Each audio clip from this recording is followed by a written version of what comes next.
Announced the building of new frigates for the Navy, but the Prime Minister first had to answer a question which in normal times might have sunk him by now.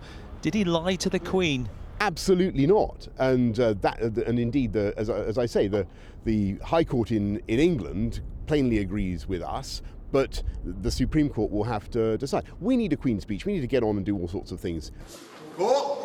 Yesterday, Scotland's highest civil court said his advice to the Queen to suspend Parliament had been unlawful because his true intention had been to prevent MPs from debating Brexit. The UK Supreme Court will hear the case next week.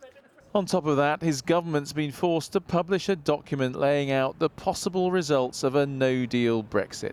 Labelled official sensitive, the Operation Yellowhammer document describes what it calls a reasonable worst-case planning assumption.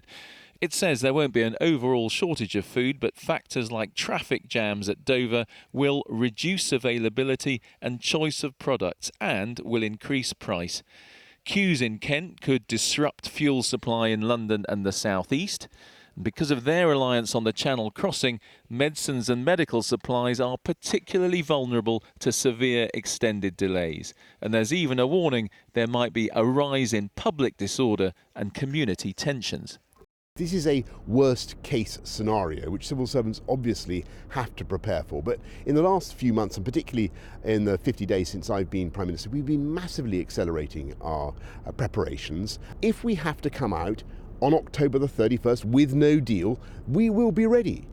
Opposition parties are demanding the recall of Parliament and more information about no deal. It's difficult when the government holds all the cards, refuses to allow Parliament to act, is acting against the wishes of Parliament and possibly illegally. I think what we've got now is a rogue government and a rogue Prime Minister, and people need to recognise the dangers of that. How to make sure the supplies the country needs will keep flowing. Today, the Prime Minister could play with models.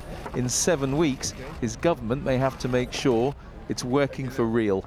Andy Bell, 5 News. Well, as you heard in Andy's report,